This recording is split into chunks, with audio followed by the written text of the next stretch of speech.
Assalamualaikum warahmatullahi wabarakatuh. Waalaikumsalam warahmatullahi wabarakatuh. Alhamdulillah doa saya diijabah. Udah lama pengen nanya sama Pak Ustadz. Akhirnya hari ini, hari pertama saya ikut pengajian musyawarah, langsung dapat kesempatan untuk bertanya. Alhamdulillah.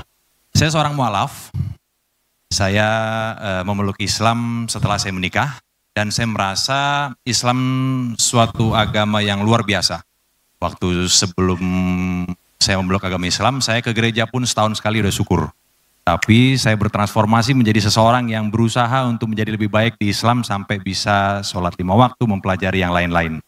Pertanyaan saya sama Pak Ustadz adalah, kemarin itu saya udah, anak saya ada tanya sama saya, Dedi, kalau surat ini bunyinya apa?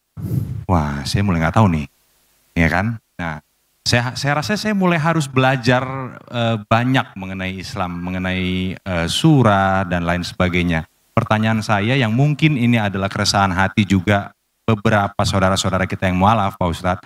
Bagaimana kita memilih guru yang benar? Yang pertama. Yang kedua, bagaimana kita tahu kita memilih guru? Caranya memilih guru untuk memadu kita supaya kita tidak berada di jalan yang salah. Dan kalau kita sudah memilih, yang kedua, bagaimana kita tahu kalau guru pilihan kita itu benar? Yang ketiga, saya ada sedikit tahu kalau di dalam Islam itu ada beberapa mazhab. Mazhab apa yang kira-kira bisa dan cocok untuk saya, bagaimana cara saya memilihnya? Sekian kira-kira pertanyaan dari saya. Assalamualaikum warahmatullahi wabarakatuh. Waalaikumsalam warahmatullahi wabarakatuh. Berarti Mas Gio benar ya. Tadi saya hampir salah ini ya. Katanya sudah mualaf. Alhamdulillah.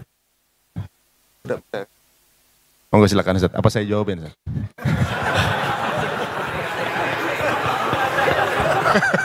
Afwan. Mas Gio, yang catatan amalnya masih bersih, ketika di hadapan Allah mungkin buku catatan dosa saya jauh lebih banyak. Oleh sebab itu jangan lupa doakan saya, doakan kami, doakan kita semua. Pertama, bahwa dalam Islam tidak ada holy man setelah Nabi Muhammad SAW. Tak ada manusia suci yang anti kritik, yang tak boleh diperbaiki, diluruskan. Makanya ketika Umar bin Khattab jadi khalifah, dia menangis. Kenapa? Karena dia sekarang punya jabatan tinggi, dia takut nanti sahabat tidak ada satupun yang bisa meluruskan dia. Tapi kemudian ketika ada sahabat berkata, kalau kau salah wahai Umar bin Khattab, aku yang akan meluruskanmu. Dia peluk, alhamdulillah masih ada hamba Allah yang meluruskan. Abdul Somad, manusia biasa, bisa benar, bisa salah. Main bola ada statuta yang dibuat oleh FIFA, rule of the game, aturan main. Ini outside namanya, ini goal namanya. Maka ketika orang itu keluar dari standar ini, dia tidak benar. Idza ra'aitar rajul, seorang yang diyakini sebagai wali Allah. Kita tahu ada wali songo, manusia yang punya karamah, kemuliaan. Dalam kitab Al-Luma' cahaya-cahaya ditulis oleh Imam Saraj At-Tusi. Kata seorang guru, ayo kita menjenguk wali Allah. Ini wali Allah hebat. Ayo. Sampai di dalam masjid, muridnya nanya, mana wali Allah? Itu yang ada di depan. Masya Allah, wali Allah. Gak berapa lama setelah itu, yang disangka wali Allah tadi meludah di dalam masjid. Kata gurunya, ayo kita tinggalkan. Ini wali setan. Kenapa?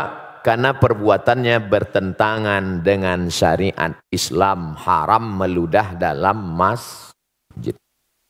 Jadi mesti ada aturan. Kalau tidak aturan nanti kacau balau. Jelas-jelas ini orang tidak benar. Ketemu di tempat maksiat, minum khamar, tetap juga digurukan. Tidak bisa. Itu siapa? Guru spiritual saya. Tapi dia minum khamar. Khamar yang kelihatan mata kita dia minum, itu sebenarnya kalau sudah sampai lehernya berubah jadi zam-zam. Benar. Bagaimana kalau ternyata dia bisa jalan di atas air? Ternyata dia bisa terbang di awan. Disebutkan dalam kitab Tambihul Mughtarrin, peringatan bagi orang yang tertipu. Idza ra'aitar rajul, kalau kau lihat ada orang yatiru fil hawa, bisa terbang di atas awan, yamshi alal ma, bisa jalan di atas air, la taghtar, jangan tertipu karena itu, karena setan iblis pun bisa melakukan itu. Tapi pandanglah pada istiqomahnya tentang ajaran perintah dan larangan Allah. Disuruh Allah, dia ikut. Dilarang Allah, dia tak buat. Ikutilah istiqomahnya. Maka alhamdulillah musyawarah, ada guru-guru yang istiqomah. Ustaz Adi Hidayat, kemudian Ustaz Umar Mita, ustaz-ustaz kita yang banyak yang dalam koridor Ahlus Sunnah wal Jamaah. Tanya ke Ustaz Adi Hidayat, beliau punya banyak kader-kader hafal Al-Quran. Ustaz, saya mau belajar Quran dari awal, mau ngaji. Nah, nanti beliau akan kirim guru mengaji supaya kita benar. Jadi dalam Islam aturannya adalah Quran, Sunnah. Tidak sesuai dengan Quran, menyalahi Sunnah, tidak ikut fatwa ulama Ahlus Sunnah wal Jamaah, maka dikeluarkan dari, ada kalanya SP1 sesat, surat peringatan yang salah sedikit sesat, tapi kalau fatal dia bisa menjadi kafir, keluar dari Islam. Na'udzubillah. Ini tentang masalah memilih guru. Standarnya Quran, Sunnah, dan mengikut ulama Ahlus Sunnah wal Jamaah. Berikutnya, mazhab apa yang saya ikut? Saya kasih sampel contoh bersentuhan laki-laki perempuan, wuduknya batal atau tidak batal. Aula mastumun nisa, kamu bersentuhan kulit dengan perempuan, batal atau tak batal? Menurut mazhab Hanafi tidak batal. Karena makna mastumun nisa bukan sentuhan kulit, tapi maaf jima. Kalau berhubungan kelamin baru batal. Kenapa bunyi ayatnya lamastumun nisa? Al-Quran bukan kitab porno. Maka dia tidak mau sebut. Maka kiasan sentuhan kulit artinya jima baru batal. Kalau sentuhan kulit tidak batal menurut Hanafi. Malik bin Anas, mazhab Maliki, sentuhan kulit kalau bernafsu batal. Kalau enggak nafsu, enggak batal. Mazhab Syafi'i, asalkan sentuhan kulit, mau nafsu, enggak nafsu, tetap batal. Kita sedang berada di antara tiga pilihan. Mau Hanafi, Maliki, atau Syafi'i. Ustadz pilih yang mana? Saya pilih mazhab Syafi'i. Oh, karena Ustadz tidak pernah belajar mazhab Maliki. Saya belajar di Maroko. Maroko 100% mazhab Maliki. Guru-guru saya di Darul Hadis, mazhabnya Maliki. Kenapa Ustadz tetap berpegang pada mazhab Syafi'i? Guru-guru saya sebelum berangkat dulu mazhabnya Syafi'i. Setelah saya pulang ke tengah komunitas masyarakat bermazhab Syafi'i. Dan ada satu analisa saya, ketika saya pakai mazhab Syafi'i, saya lebih tenang dalam kasus ini. Misalnya habis bersentuhan, habis itu saya sholat. Allahu Akbar. Datang setan menggoda. Wudu'mu batal Abdul Somad. Tidak, aku sudah wudu. Tapi andai saya pakai mazhab Maliki, wudu'mu batal Abdul Somad. Tidak. Tadi kamu nafsu. Enggak. Ada dikit. Tapi saya tidak menyalahkan mazhab Maliki. Karena ketika saya salahkan mazhab Maliki, berarti saya menyalahkan guru-guru saya dulu. Selama masih dalam Ahlus Sunnah wal Jamaah. Tapi jangan gara-gara ngaji begini lalu semua benar. Kamu kenapa enggak sholat? Mari kita berlapang dada menerima perbedaan. Oh, enggak bisa. Ini antara sesama sholat tapi beda. Maka kata Syekh Yusuf Qardawi, sebenarnya orang awam dia nggak punya mazhab. Mazhabnya adalah mazhab gurunya. Apa mazhab gurunya? Ya itulah mazhab dia. Kebetulan saya berguru kepada guru-guru yang bermazhab Syafi'i. Maka saya ikut mazhab Syafi'i. Andai dulu saya lahir di India, di sana mazhabnya Hanafi, mungkin saya sekarang mazhab Hanafi. Andai saya dulu orang Maroko, mungkin sekarang mazhab Maliki. Tapi kemudian setelah belajar, dalam beberapa tidak secara keseluruhan, tentang bayar zakat pakai uang misalnya. Nah, dalam hal ini pakai mazhab Hanafi. Kalau mazhab Syafi'i mesti pakai beras. Lalu orang miskin dikasih beras numpuk. Akhirnya dia mau beli baju kan tidak mungkin pakai beras barter. Beras itu dijual juga. Akhirnya perlu uang juga. Kenapa nggak langsung aja pakai uang? Makanya Syekh Ali Jum'ah Mufti Mesir dalam kitab Al-Bayan lima yushghilul adhan mengatakan dalam masalah bayar zakat fitrah pakai uang, pakai mazhab Hanafi dan sebagian pendapat mazhab Syafi'i. Nah, jadi dalam hal ini kita berguru, ikut guru kita yang selamat dari syirik, yang selamat dari bid'ah dhalalah, yang selamat dari kesesatan, dan kita tenang beramal. Wallahu a'lam bishawab. Alhamdulillah, mudah-mudahan menjawab Mas Gio. Berikut ini ada kabar gembira, salah satu di antara teman kita ada yang ingin bermualaf. Syahadat. Oh, okay. Bukan umum ya, bukan dipublish ya. Oke, siap. Saya salah baca. Oke, baiklah kalau gitu. Pertanyaan dari Syarul Gunawan. Waduh, di belakang. Oke. Gundul tapi menawan. Silahkan Kang Syarul. Oke, silahkan. Untuk deket Gio. Ya. Udah deh ya. Ketemu Gio lagi. Ketemu teman-teman dulu. Ya, Assalamualaikum warahmatullahi wabarakatuh. Ustadz Abdul Somad, alhamdulillah bisa bertanya lagi sama antum. Insyaallah. Yang pertama tadi saya mau menanyakan mengenai fisik atau metafisik atau psikis. Mengenai ria, Ustadz. Saya sudah 12 tahun bergerak di bidang travel umroh haji, hanya sebatas saya mengawal. Tapi ilmu saya masih jauh, Ustaz. Ketika saya memposting foto-foto atau video untuk kepentingan promosi saya di travel, saya merasa bahwa ya ini kan tergantung niat. Saya kan ingin promosi. Tapi ketika saya menanyakan pada diri saya, hey, kamu ini sebenarnya sedang mempromosikan diri kamu atau travel kamu? Itu yang saya kadang-kadang, oh ya, mungkin kebanyakan orang juga sering sulit untuk menilai ini ria atau ikhlas ataupun tujuan lain. Ya. Itu yang pertama. Terus kemudian yang berikutnya, saya kira udah nggak usah lah. Kasih kesempatan sama yang lain aja. Saya kira itu. Terima kasih banyak. Billahi taufiq wal hidayah. Assalamualaikum warahmatullahi wabarakatuh. Waalaikumsalam warahmatullahi wabarakatuh. Kita tanya ke anak muda yang sholat ke masjid, tiba-tiba ada yang satu nggak sholat ke masjid. Ente kenapa nggak sholat ke masjid? Takut ria apa Ustadz? Standar ria bukan lewat perasaan, tapi standar dalam Islam adalah syariat, Quran dan Sunnah. 1 meter sudah ditetapkan 100 cm, bukan mengikut perasaan. Karena kalau ikut perasaan nanti datang bawa orang sahasta. Ini berapa? Ya 1 meter aja dah. Tak bisa begitu. Oleh sebab itu, apakah ini tergolong ria atau tidak? Apa kata Imam Fudail bin Iyad? Tarkul amal li ajlin nas ria. Tidak jadi beramal karena ingin dipuji orang, ria. Wal amal li ajlihim syirik. Beramal karena ingin dipuji orang, syirik. Masuk masjid, mau sholat tahiyatul masjid, teman-teman di belakang sudah siap kameranya mau upload. Enggak jadi tahiyatul masjid karena takut dipuji orang, syirik. Sholat supaya dipuji orang, melirik ke belakang supaya dipuji orang, syirik. Tidak jadi beramal karena takut dipuji orang, ria. Beramal supaya dipuji orang, syirik. Lalu yang selamat bagaimana? Laksanakan menurut tuntunan Quran dan Sunnah, mohon perlindungan kepada Allah supaya Allah membersihkan hati. Kalau pakai perasaan nanti ustaz-ustaz nggak ada yang diupload ceramahnya. Jangan upload, saya takut ria. Akhirnya isi medsos itu hantu aja semua.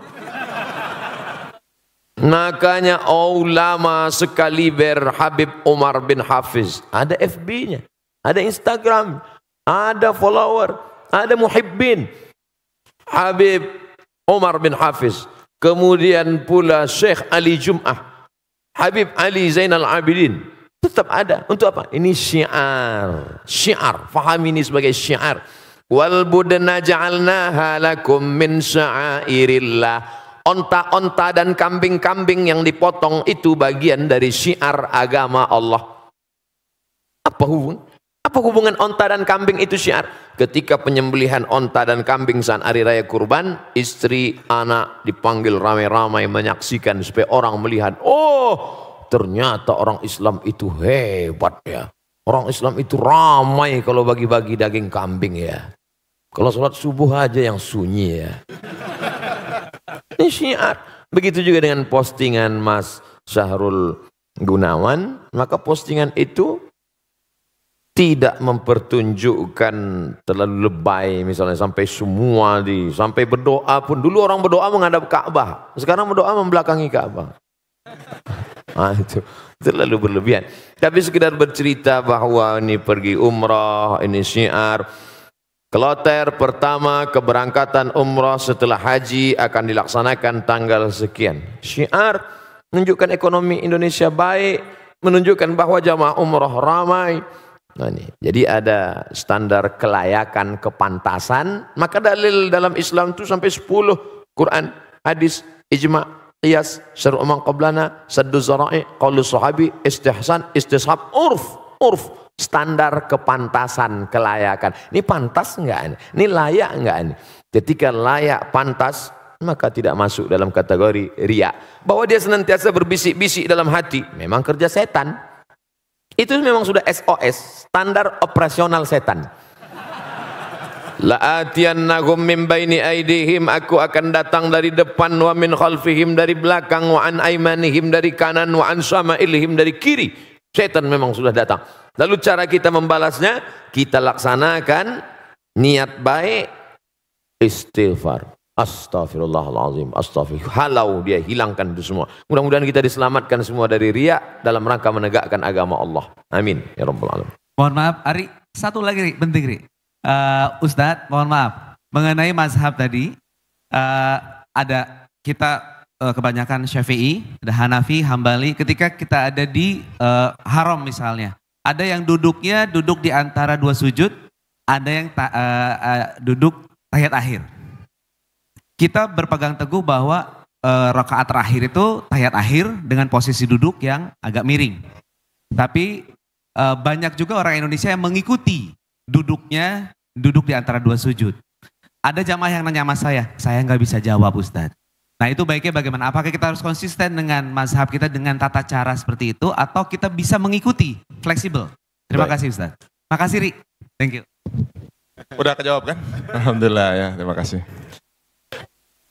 Kalau sholat itu ada tasyahud awal dan tasyahud akhirnya, sholat zuhur, sholat maghrib, sholat isya, sholat asar, maka tasyahud awal duduknya iftirash. Iftirash artinya tikar, alas, menjadikan telapak kaki kiri sebagai alas. Iftirash, tegak. Pada tasyahud akhir duduknya tawarruk. Tawarruk diambil dari kata warik. Warik, maaf. Warik artinya pantat, menempel ke lantai. Itu maka agak miring. Mazhab Hambali begitu. Tapi pada sholat yang tidak ada tasyahud awalnya, sholat Jumat, sholat Qobliyah, sholat Ba'diyah, tahiyatul masjid, yang tak ada tasyahud awalnya, maka duduk tasyahud akhir itu duduknya tetap iftirash seperti duduk tasyahud awal. Makanya kita lihat di Saudi Arabia ada mazhab Maliki, ada mazhab Hambali, mereka tasyahud akhir tapi duduknya seperti duduk kita tasyahud awal. Sedangkan mazhab Syafi'i, sholat apapun namanya, setiap tasyahud akhir maka duduknya mesti tawarruk, menempel ke bawah. Nah, jelas ini mazhab Hambali, ini mazhab Syafi'i. Sekarang ada orang Indonesia pergi umrah, duduk tahiyatul masjid atau qobliyah atau ba'diyah, tapi duduk tasyahud akhirnya duduk iftirash. Maka secara fikih, etika fikih keliru. Karena dalam fikih itu mesti sepaket. Kalau mazhab Syafi'i dari awal, mesti Syafi'i juga di ujung. Contoh, kalau dia dari awal itu niatnya di dalam takbiratul ihram, maka sampai salamnya mesti mazhab Syafi'i. Kalau dia campur di dalam itu tidak benar menurut fikih. Tapi sahkah sholatnya? Sholatnya sah. Sama juga seperti orang waktu bismillahnya jahar, sholat subuh, tapi nggak pakai kunut. Itu dia sudah campur dua mazhab. Bismillahirrahmanirrahim. Alhamdulillahi rabbil alamin. Itu mazhab Syafi'i. Mestinya setelah rakaat kedua, Allahumma hdina fi man hadait. Tapi sekarang ada beberapa masjid, bismillahnya Syafi'i, tapi kunutnya malah pindah ke Hambali. Secara etika fikih, dia tidak ngerti fikih. Tapi dia udah sholat subuh aja udah alhamdulillah. Gitu. Sholat subuhnya sah. Jadi kalau dalam satu masalah itu dianjurkan untuk tidak campur-campur mazhab dalam satu masalah. Masalah sholat tadi dari takbiratul ihram sampai salam pakai mazhab Syafi'i. Allahu a'lam. Ya, mudah-mudahan Bang Syahrul aman. Oke, tinggal kita berangkatin aja umrah bareng nih, musyawarah ya. Amin. Ya, sebelum kita masuk pertanyaan kertas ada satu lagi dari Marcella. Marcella, silakan. Assalamualaikum warahmatullahi wabarakatuh. Waalaikumsalam. Sebelumnya Pak Ustadz, saya masih belajar dan banyak mau cari tahu tentang Islam. Jadi mohon maaf kalau pertanyaannya mungkin standar, cuman ini saya penasaran banget dari dulu. Ini masalah poligami. Kalau, wah ibu-ibu di sini pada langsung gitu. Kalau yang saya tahu, yang saya yakini dari dulu, manusia itu kan diciptakan berpasang-pasangan. Lalu Hawa itu diciptakan dari tulang rusuknya Adam. Nah ini kalau masalahnya poligami, lalu kalau nikahnya sampai 4 itu sisanya yang misalnya namanya Siti, apa Susi, apa Santi itu tulang rusuknya dari mana itu Pak Ustadz? Terus sama kalau memang diperbolehkan asalkan bisa adil katanya gitu ya Pak Ustadz. Ini kalau menurut Al-Quran sendiri adil itu tolak ukurnya seperti apa Pak Ustadz? Karena kan kadang-kadang kalau Rasulullah mungkin kita tahu untuk adil pasti bisa, nggak mungkin nggak gitu kan. Tapi kalau suami yang manusia biasa kadang istrinya aja setiap kali ngeliat mukanya istighfar gitu kan, banyak-banyak istighfar. Terus dia mau poligami itu gimana caranya Pak Ustadz ngomongnya? Baik. Makasih Pak Ustadz. Pertama bahwa hadis tentang khuliqatil mar'atu min dila', perempuan diciptakan dari tulang rusuk bermakna kiasan. Tulang rusuk melindungi jantung atau jantung melindungi tulang rusuk? Tulang rusuk yang melindungi jantung. Perempuan itu tulang rusuk. Laki-laki itu jantung. Maka perempuan yang melindungi laki-laki. Makanya dalam Quran disebut hunna libasul lakum wa antum libasul lahun. Perempuan menjadi pakaian bagi laki-laki, menutupi segala cacat, aib dan kekurangannya. Maka tulang rusuk menjadi pelindung bagi laki-laki. Nah, jadi jangan dipahami tekstual lalu sebelum nikah minta surat catatan dokter berapa yang hilang tulang rusuknya. Nah, saya nggak mau nikah sama kamu, tulang rusukmu hilang 3, berarti bini kau 3 katanya. Ini yang pertama. Yang kedua, Nabi Muhammad SAW menikah dengan Khadijah monogami 25 tahun. Monogami, istri tunggal. Baru poligami sekitar 10 atau 12 tahun. Mana yang lebih lama dalam kehidupan Nabi? Monogami atau poligami? Nampak jawaban serentak. Monogami. 3. Ayat tentang turun. Fankihu ma tabalakum minan nisa'i masna. Nikahilah perempuan 2. Wa thulasa, nikahilah 3. Wa ruba', nikahilah 4. Ayat itu nyuruh nambah atau mengurangi? Mengurangi. Karena dulu orang Makkah istrinya unlimited edition. Maka turun ayat ini untuk menyuruh kurangi. Maka yang saat itu bininya 10, dia pilih-pilih. Setelah fit and proper test, delete 6. Tinggalkan 4. Ayat ini dulu mengurangi, bukan menambah. Yang keempat, bahwa dalam Islam poligami adalah solusi emergency door. Karena ini kalau tidak dibuka pintu sebelah kiri ini pesawat akan meledak. Nah, makanya ada di satu daerah seorang pergi kondangan, Istri tua, istri muda bisa jalan. Maka orang heran, kenapa? Itu kok bisa gitu? Itu istri mudanya itu yang meminangkannya istri tuanya. Ditanya orang, betul ibu minangkan? Iya. Kenapa ibu pinangkan? Daripada aku mati katanya. Ini suamiku ini 300 tenaga kuda ini kata dia. Ini solusi emergency door. Ada di sebagian orang, ada di sebagian tempat. Dan sekarang banyak orang lebih mau, mas kamu mau selingkuh lah. Yang penting seksnya sehat. Oh tak bisa begitu. Dalam Islam ada aturan agama yang menjaga keselamatan. Islam itu datang menjaga 5. Hifzul aqli menjaga akal. Jangan pakai sabu-sabu narkoba. Hifzul nafs menjaga diri. Jangan bunuh diri, haram. Hifzuddin menjaga agama. Jangan kotori akidah. Hifzul mal menjaga harta, jangan riba, jangan mencuri, jangan merampok, jangan merampas. Hifzul ard menjaga kehormatan, jangan caci maki, olo-olo, ejek. 5 menjaga. Kalau dengan poligami bisa menjaga, lanjutkan. Tapi justru menghancurkan, jangan. Oleh sebab itu maka ini dia tidak kaku seperti besi, dia seperti karet. Ini yang saya sebutkan ini adalah pertimbangan-pertimbangan bagi yang sudah siap-siap untuk setuju menandatangani materi 6.000. Karena semua laki-laki ini tidak akan bisa menikah tanpa izin istri pertama. Sudah dilindungi oleh Negara Kesatuan Republik Indonesia. Ibu-ibu jangan takut, jangan khawatir. La tahab, jangan takut. Wala tahzan, jangan sedih. Takbir.